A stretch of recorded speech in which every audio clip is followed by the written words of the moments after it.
Welcome back to IAS Net Study. This is the ethics series and this is the 30th video in this ethics series. We were discussing modern philosophy, moral philosophy. In that moral philosophy, Western modern philosophers. We have finished, I think, three Rene Descartes, and then we talked about Thomas Hobbes, and then we talked about Rousseau. We are going to talk about furthermore the important modern philosophers, Western modern philosophers. Once we finish this, we are going to talk about, in the next video most probably, we are going to talk about contemporary philosophers also. So let's get into the discussion of this. Here, let's start with John Locke. See, if you look at the previous video, Rene Descartes, rationalist, then we talked about Thomas Hobbes. Thomas Hobbes, the main important philosophy or the concept he talked about is social contract theory. So social contract theory, where I am surrendering my complete rights to sovereign state, right? Now, after that, Rousseau came. Rousseau has modified some of the aspects of social contract theory. Now, the same thing, the social contract has been expanded in a different perspective by John Locke. So, let's get into the discussion of John Locke. There are three aspects you need to remember. One thing is empiricism. Second thing is natural rights. It is also called rights ethics. And third aspect is that social contract. So these three would be sufficient from exam perspective. It is somewhere you link that from previous philosophers, Thomas Hobbes, then Rousseau, then John Locke. Even next also, even further also, there are philosophers, they also going to give their definition with respect to social contracts. And if you look at the John Rawls, he's going to give a new definition. He wanted to give a new definition or new dimension to the social contract. Now let's see what exactly philosophy of John Locke.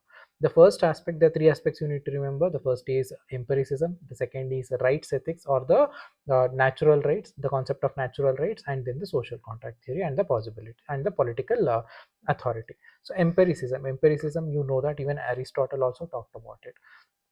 Here my morality is derived out of my experience. Here whatever moral standards I have in my life, or whatever ethical or unethical framework I follow in my life, it is based on experience, it is based on sense perception. Socrates rejected it, but Aristotle emphasized this aspect of morality, empiricism.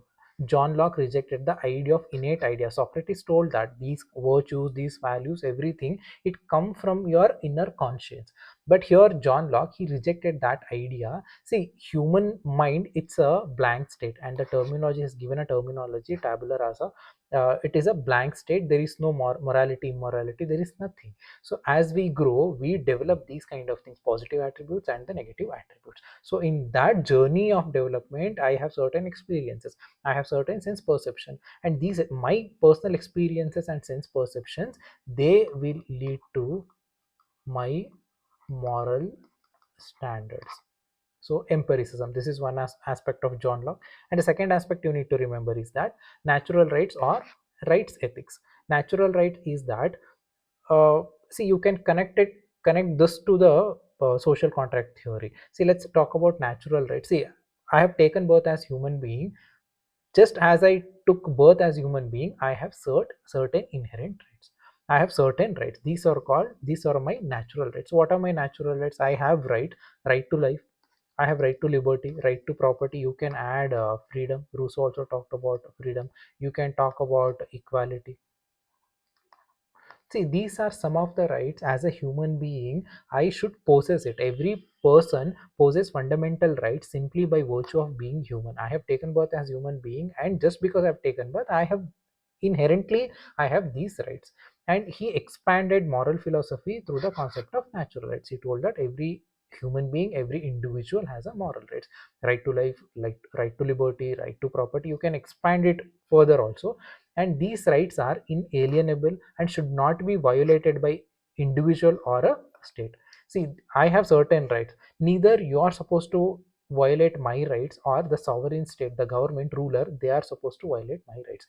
These are my natural rights, and I can defend my rights. And it is obligation on sovereign, it is obligation on government, it is obligation on ruling class to protect my rights. So somewhere the idea of natural right, it is connected to the social contract. Social contract theory. While Locke identifies core rights, the exact scope of what counts as essential rights remain open for interpretation. The first empiricism, second is natural rights. So every human being, we have a certain rights, and it is the responsibility of state or a sovereign to protect my right. My rights are not supposed to be violated by anyone, neither by another fellow citizen or by establishment. So this is the second concept, and the third concept is that social contract and the political authority. See, the concept of natural rights have been connected here. See, social contract, you know that from state of war to state of peace, I don't want to have conflict in my community, so I am giving my responsibility to the sovereign state or the government or the ruler. The government is going to take care of me and I am surrendering my rights. So this is Hobbes. Initially Hobbes gave that idea. Then Rousseau talked about it. Rousseau gave an addition. Rousseau's addition was that consent of the governed has to be taken. So this is the addition. But here John Locke, he has expanded, he has extended this idea. So he talked about in a state of nature as a state of war, humans are free, equal and independent. See, me as a human being, I possess certain right. So there are certain attributes also there in my existence. What are these attributes? Freedom, equality and independence. These attributes are there. So individual form governments through social contract to better protect their natural rights. See, I am giving my rights, I am surrendering my rights to an entity. But here what I expect is security, safety, welfare, all these things. But at the same time, there is I am also expecting that this ruling entity, the sovereign, it has to protect my natural rights. My natural rights should not be violated, neither by you nor by another person, neither by ruling party nor by another fellow citizen. So this is what I expect. So this is a new dimension of social contract. Here what you have to focus here is, it is not only I am not only giving my rights, or you're not only ruling over me, it is also your responsibility. Here what is happening is, the power of government is limited. In the Thomas Hobbes, there is an unlimited power to government, unlimited power to the sovereign. But here, power has been limited. Here, what John Locke is telling that, see, it is your responsibility to protect my rights also. If you don't protect my rights, then I can defend my rights. I can remove the government also. So this is what John Locke is talking about. So legitimate political authority exists only when consent of the governed. So I am giving the consent through the election, maybe some for some kind of arrangement. I am giving my consent to the governed. I am giving my consent of governed to the sovereign here. So John Locke goes beyond Hobbes by insisting government itself must be limited. Here John Locke is limiting the power of government. Thomas Hobbes has given complete power. Even if you look at the Rousseau, initially consent has to be given, but after that there is no mention of all these things. You have to protect the rights, all these things, it is very much explicitly, it is not been mentioned here. But here John Locke very explicitly talks about citizens, they have right. I am an individual, I have certain rights, I have certain natural rights, and it is your responsibility, you have to protect this right. Here what is that? John Locke is restricting or limiting the power of a government, limiting the power of a sovereign, limiting the power of a ruler here. If a government failed to protect these rights, government is not protecting my rights, then citizens are justified in withdrawing consent. So I can take back my consent if I convince that government is not justifying my rights, government is not protecting my rights. So John Locke, so new dimension has been given. Initially complete surrender, then Rousseau came, consent has to be given. Then John Locke, he emphasized that every individual has a rights, natural rights, and these natural rights has to be protected by the government. If government does not protect my natural rights, then I can take back the consent. So here I also have that authority. I'm not giving complete authority to the government, I am also keeping my authority. So see, this idea, this has somewhere structured the new democracy, the modern democracies around the world. Let's see the influence of it. Initially, see, John Locke is an American philosopher. This idea of this philosophy or idea of John Locke, it inspired American Declaration of Independence. So the Constitution adopted the fundamental rights, concept of fundamental rights, and then even the Canada also, Canadian Charter of Rights and Freedom. There also they have inculcated this concept of natural rights in the form of individual rights, rights of a citizen. but later on other countries they also got independence, and all these countries are also inspired by US constitution, inspired by the concept of John Locke. Even if you look at India, we also have fundamental rights, where fundamental rights put restrictions on the arbitrary usage of power by government. So the concept of John Locke, it has influenced major democracies around the world. So this is the with respect to influence. So what are the three things you need to remember with respect to John Locke? Empiricism, that is the first thing. Second thing, natural rights. And the third aspect, it is social contract. The new dimension is what? Limited power to the government. So these three things would be sufficient with respect to John Locke, right? So let's move to the next philosopher. The next philosopher is Voltaire. Again, here also there are four things you need to remember. uh, Here also we see the somewhere, I cannot say that social contract expansion of social contract, but expansion of natural rights. Whatever the concepts, the rights aspects, those concepts have been discussed, or the the detailed analysis given by John Locke, the further dimensions were added by Voltaire. So what is the first thing you need to remember with respect to Voltaire? He is the champion of civil rights. Very precisely talk about two things: freedom of speech and freedom of religion. So he's a strong supporter of freedom of speech, and he's a strong supporter of freedom of religion. See what happened at that point of time, especially during the Renaissance Enlightenment period. uh, French, the Catholic Church, it was controlling French government. Actually, the involvement in the internal affairs of the citizens, it was too much. They were controlling, and the level of intolerance, level of censorship, and there was abuse of power. So here he, whatever the John Locke talked about natural rights, here he emphasized more on these things. See, the he supported, very precisely supported freedom of speech and freedom of religion. So champion of right, this is one thing. And second thing is, let's talk about political beliefs of Voltaire. Voltaire, you can connect it with the virtue ethics also. Voltaire, he was very much skeptical of democracy. In actually, he rejected the concept of democracy. He gave the terminology democracy as a idiocy of masses. See, if you look at the virtue ethicists, Socrates, Plato, Aristotle, they also reject the concept of democracy. They told that ruler should be a philosopher. He should be having that moral education, moral knowledge to understand what is right and what is wrong, what is good and what is evil. These things should be there. So philosophical ruler is the necessity, enlightened ruler is the necessity. This is what virtue ethicists told. And even Voltaire also emphasized the same thing here. He also rejected the idea of democracy. He told that it is idiocy of masses. If you look at the virtue ethicists, they use that terminology tyranny. Usually what happens in democracy, people can be manipulated, and eventually democracy can be turned into a tyranny, the majoritarian turned into a tyranny. This is what they talked about. Here also Voltaire also talked about it. He told that idiocy of masses here. And he also supported this idea of enlightened being, uh, who has that responsibility of ruling over people. So he talked about enlightened absolutism. Enlightened absolutism is nothing but enlightened monarchy. It is not monarchy, is not talking about monarchy, but enlightened monarch. So there is a difference, subtle difference between monarchy, aristocracy, and the enlightened monarch here. So here, the best thing is, it is not the democracy, it is the enlightened absolutism, nothing but enlightened monarch who could bring out best reforms to the society.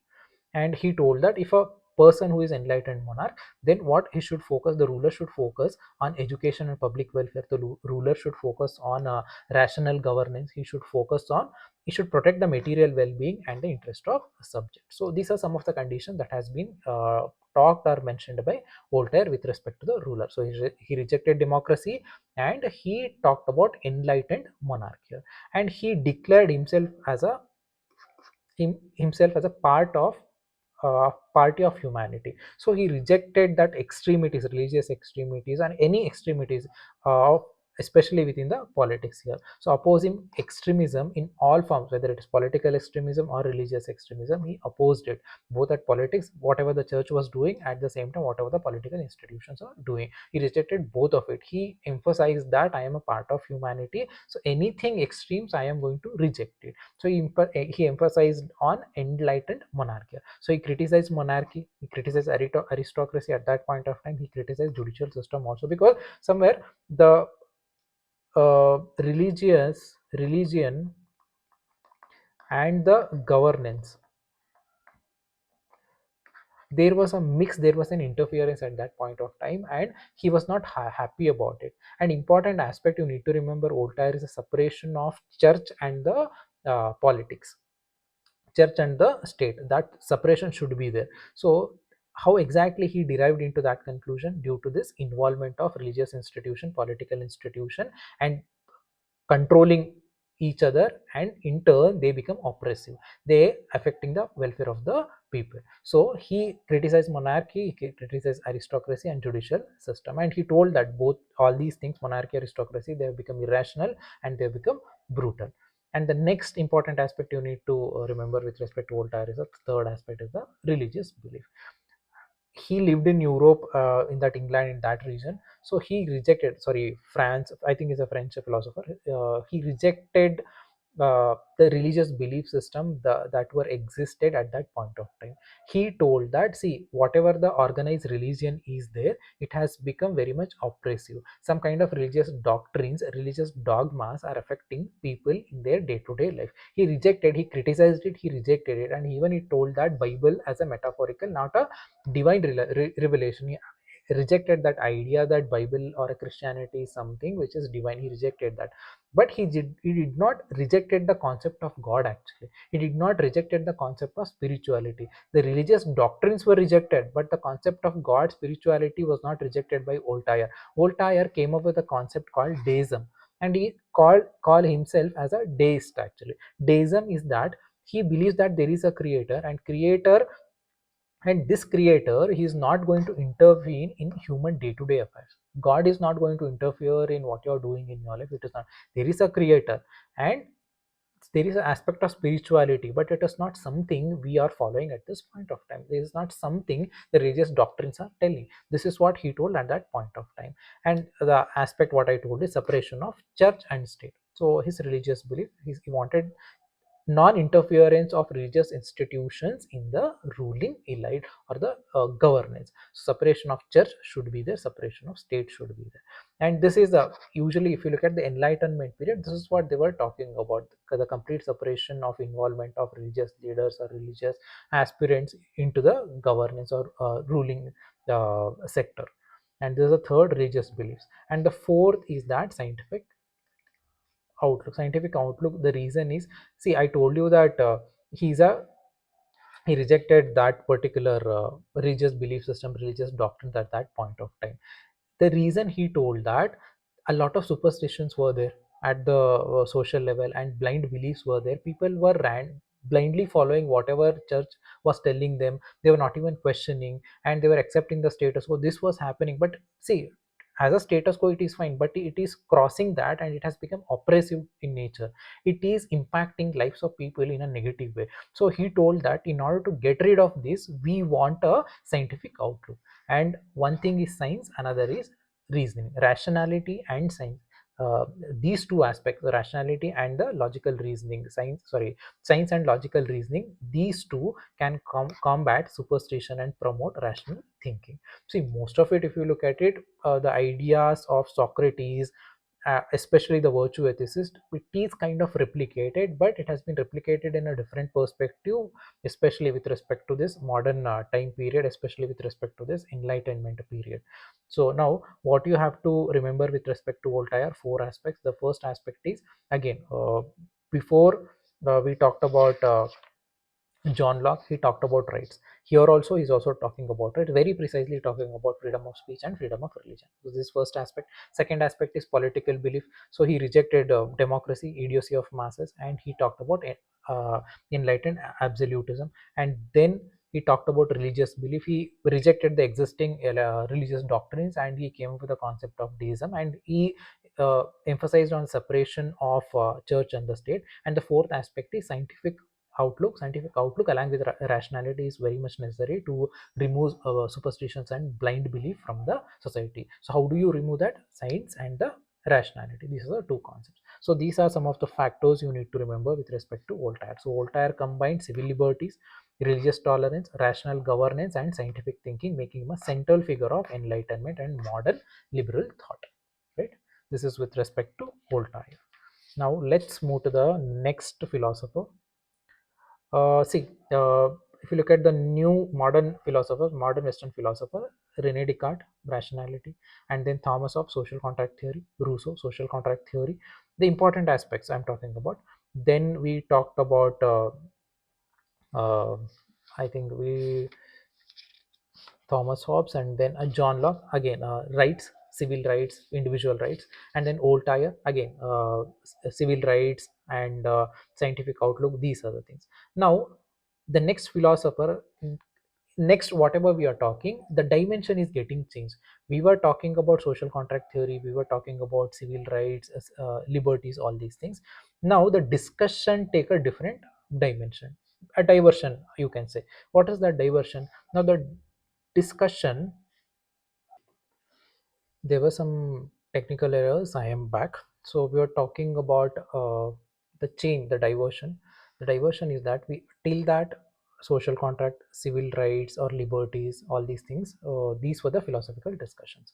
Now the diversion has been, we can see in the discussion. So the philosophical diversion, we can say, now the discussion is about end based approach and means based approach.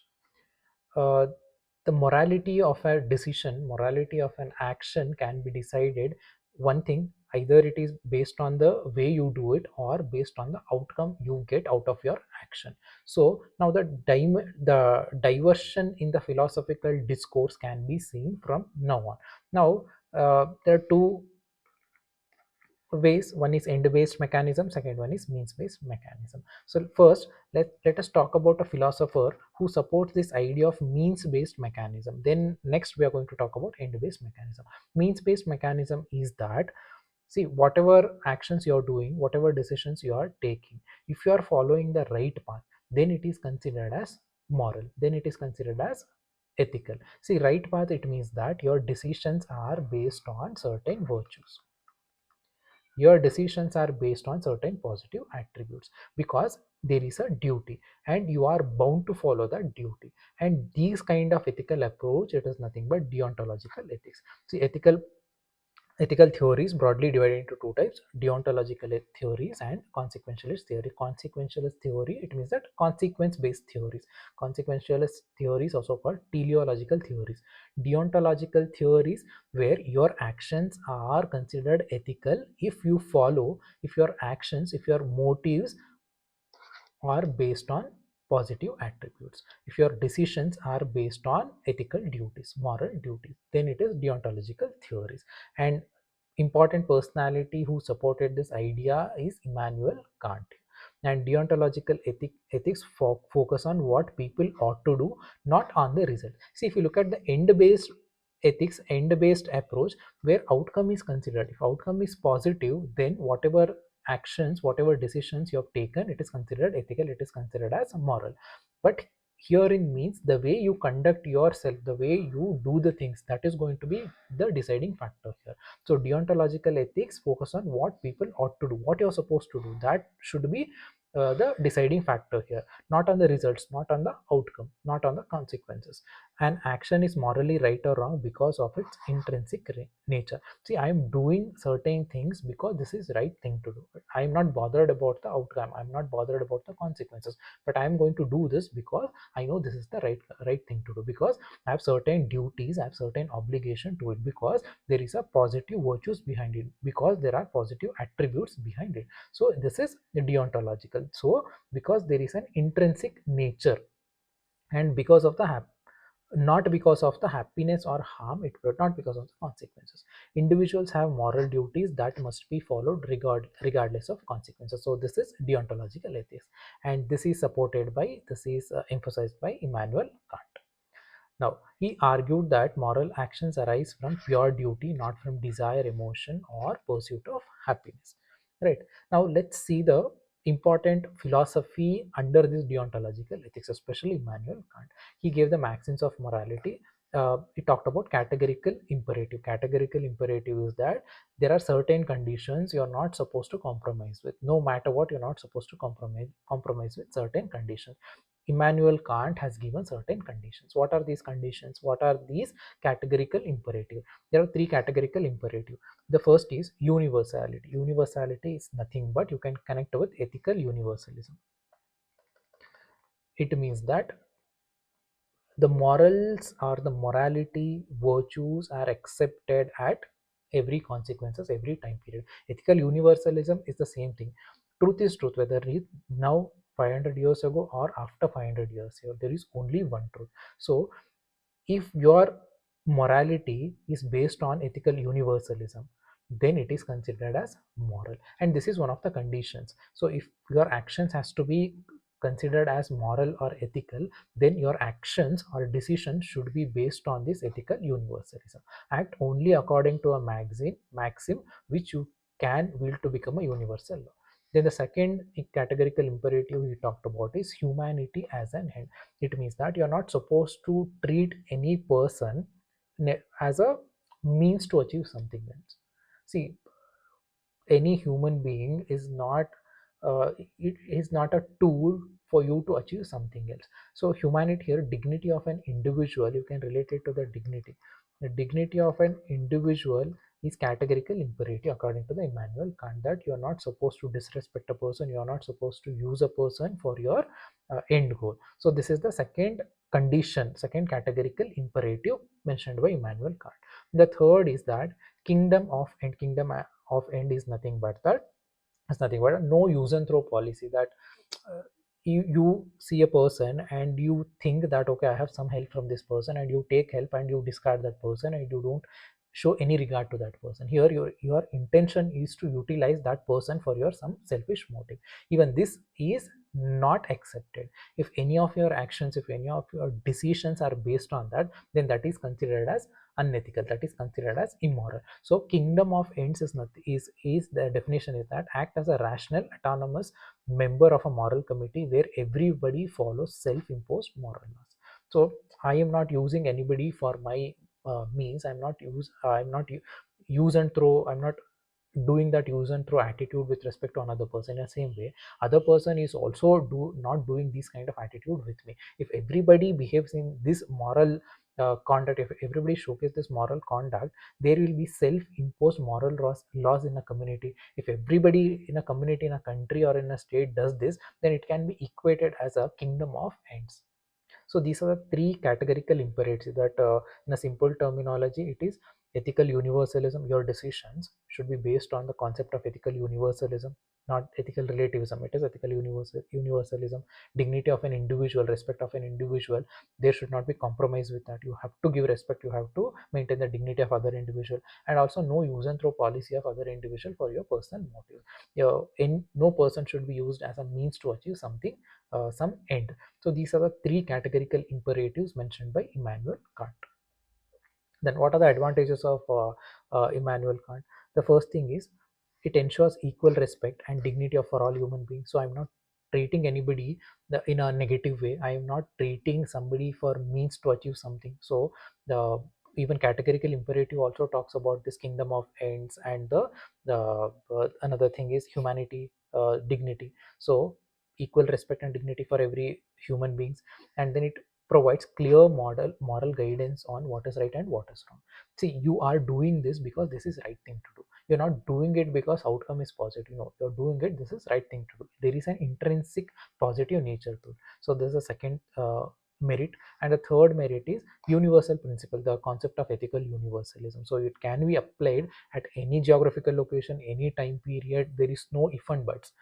there is one truth, there is one moral standard. This applies to every situation, every time period, and every gender, everything. So it offers universal principle applicable to all people and all situations. So these are the merits of Kant principle, Immanuel Kant's this deontological ethics. But at the same time, there are limitations also. What are the limitations? The first one is rigid rule based approach may not suit complex real life situations. See, real life situations are not as simple as we see in the theories or as Kant has explained here. It's quite complex in nature. It is not everything is straightforward, everything has a easy solution. This is not the case. Real life situations are complex, where you need to have different approaches. So sticking on to deontological approach only, it may not give you the results you want, or it may make the situation more and more complex. So this is one thing. So here, rule based approach, rule based is was the rule based, what is the rule? Categorical imperative. See, you cannot apply these categorical imperatives in every situation, especially in the real life complex situation. It is difficult. This is one thing. And the second thing is, it ignore consequences. Sometimes what happens, it leads to the, it indirectly it leads to the, it reduces the overall happiness. Let me tell you as an example, what is the ethical universal categorical imperative is that you have to follow the duty. What is the duty? Telling truth is the duty. Now, no matter consequences, you have to tell the truth. But if I am telling the truth, there is a rowdy and he is at the gunpoint, he is asking me about another person, and I have told him the truth because deontological ethics, I told him the truth. But immediately that person is going to, if he gets to know what other person, where exactly other person is there, he's going to kill the person. Now I am correct, I am telling the truth, that is right. But what about the person, the harm occurred to the other person? See, this is what, these are the complex situation. You cannot apply deontological ethics in these kind of complex situation. Here what is happening is, I am not bothered about the consequences, I am thinking about my duty. So if I ignore consequences, overall this is going to impact the overall happiness there. And the third thing is struggling with conflicting duties. The same thing, telling truth versus preventing harm. When there are conflicting duties is there, at the same example, let me take the same example. Now I have to tell the truth because this is the right thing to do. If I tell the truth, this person is going to hurt the another person who is hiding there. So telling truth is right thing, but if I tell him the truth, the person is going to get harmed. So there is a conflicting duties here. So how do you handle this? How do you handle these confusions? What approach you follow? For this, no answer from the deontological ethics. So these are some of the limitations of Kant's theory. So what you have to remember with respect to Kant's theory: uh, deontological ethics, basic understanding of deontological ethics, and then categorical imperative, three aspects: ethical universalism, humanity as an end, kingdom of ends. So these are the things, and then merits and the positives and the negatives of Kant's theory. And another aspect you need to remember is that, see, Kant told that, he, in the last discussion we talked about empiricism, especially let me go back. Yeah, John Locke.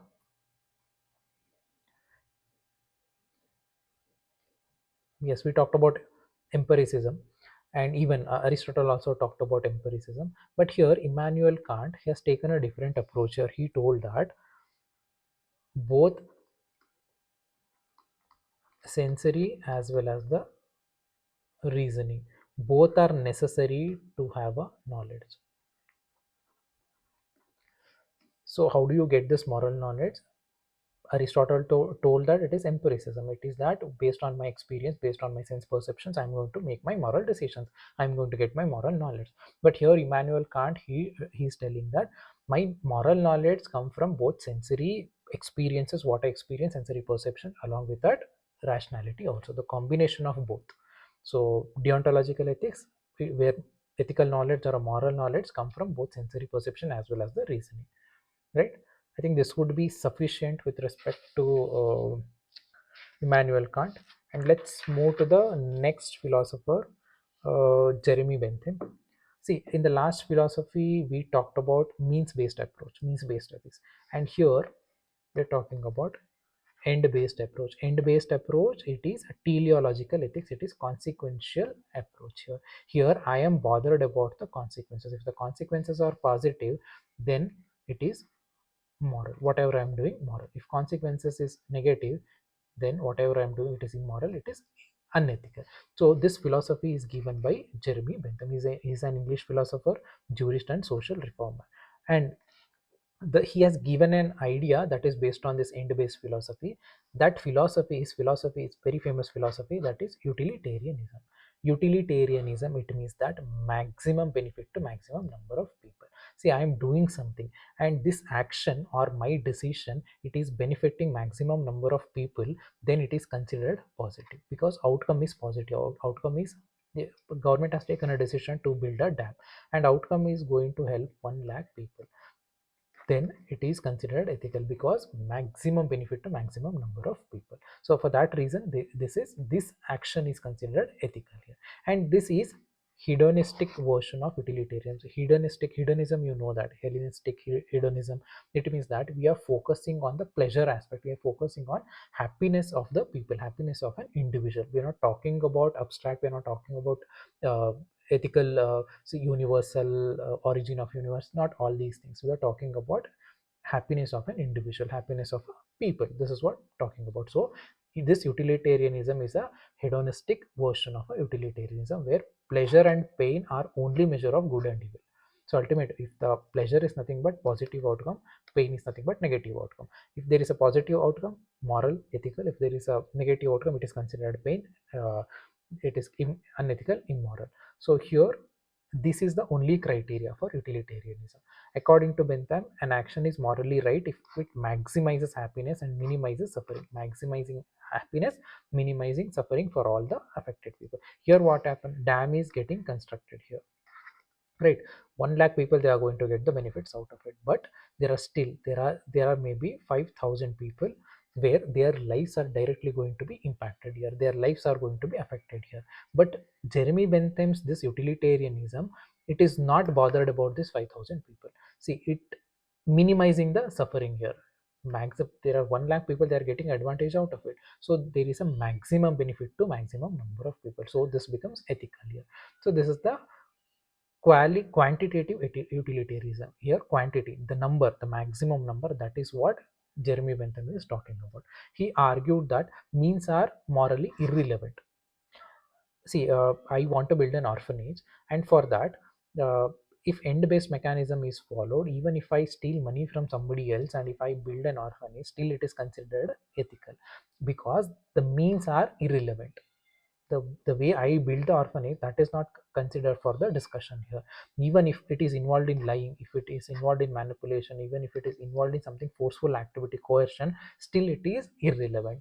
But in the ends, means based theory, if I am stealing money from somebody else, that itself is considered as unethical. So even though I build an orphanage, but the way I am building, that is considered, there it is unethical. But when you think from Jeremy Bentham's utilitarian approach, this is positive, this is moral, this is ethical, right? He introduced calculus of pleasure. This is a concept introduced by Jeremy Bentham. Here what happens, the measure, the method to measure happiness based on intensity, duration, certain extent. It means that how many people are getting benefited out of this spam.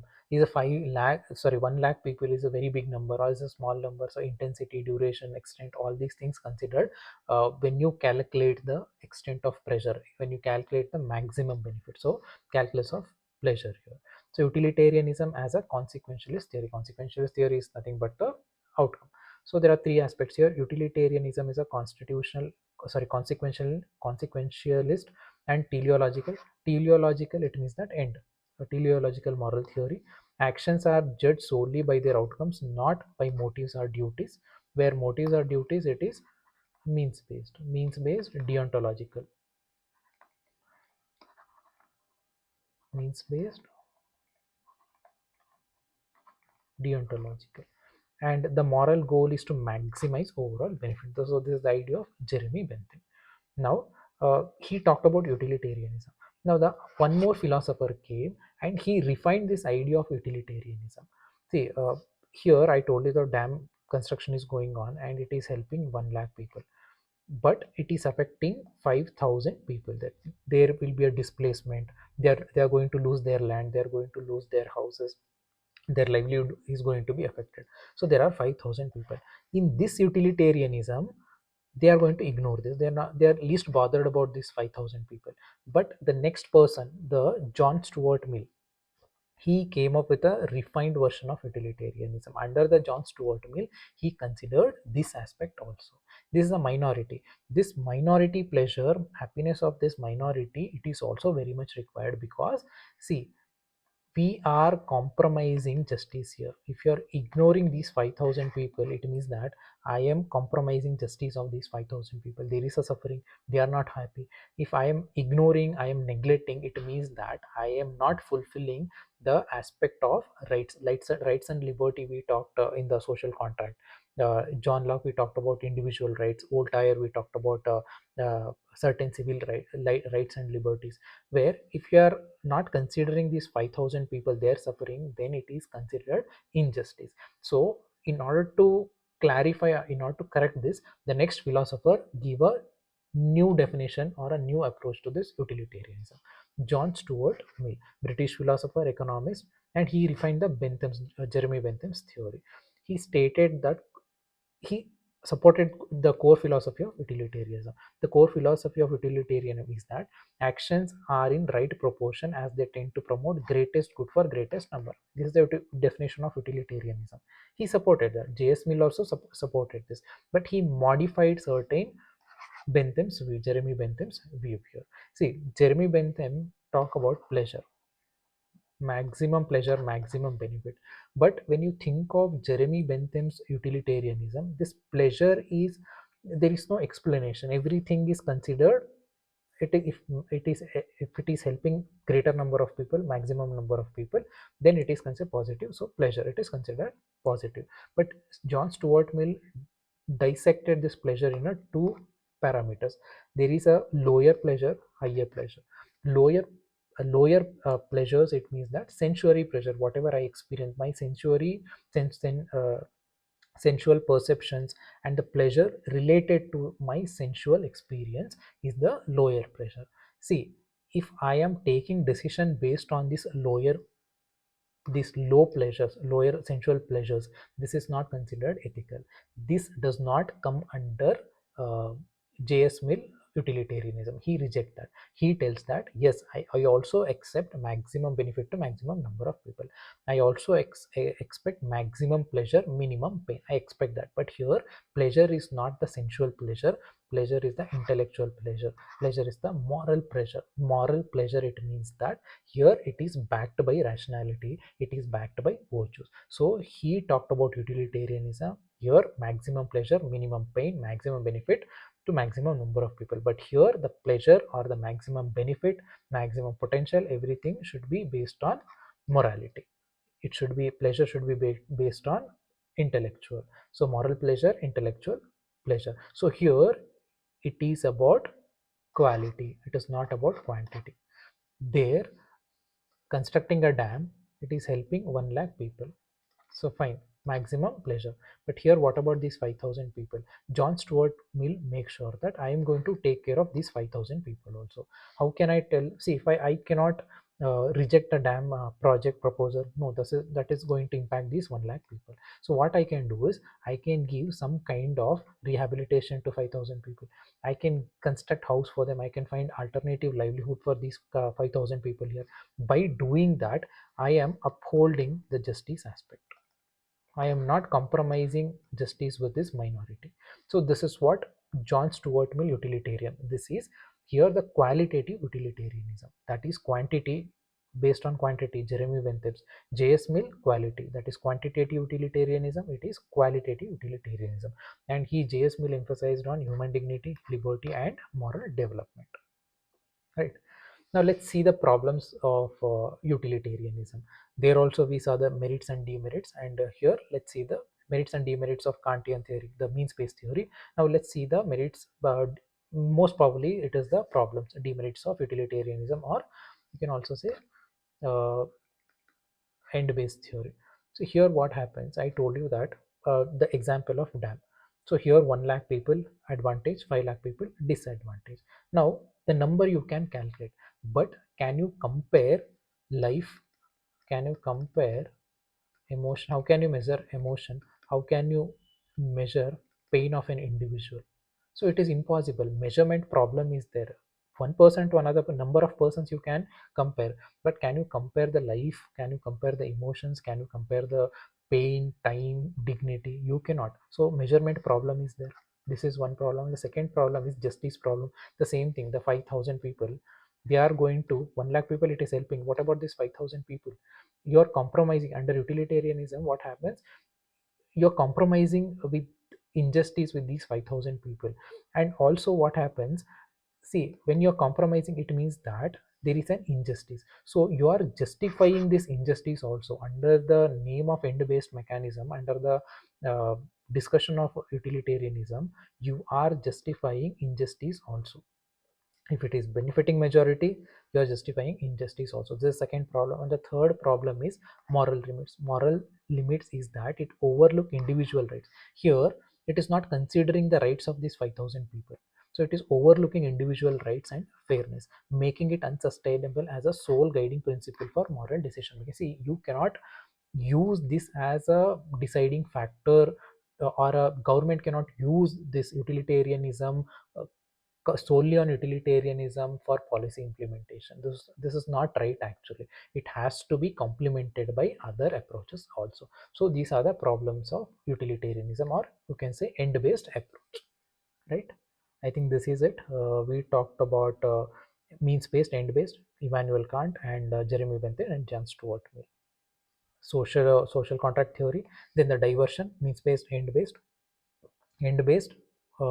utilitarianism, and then a quantitative utilitarianism. And this is it for the day. I'll see you guys in the next video. Have a good time.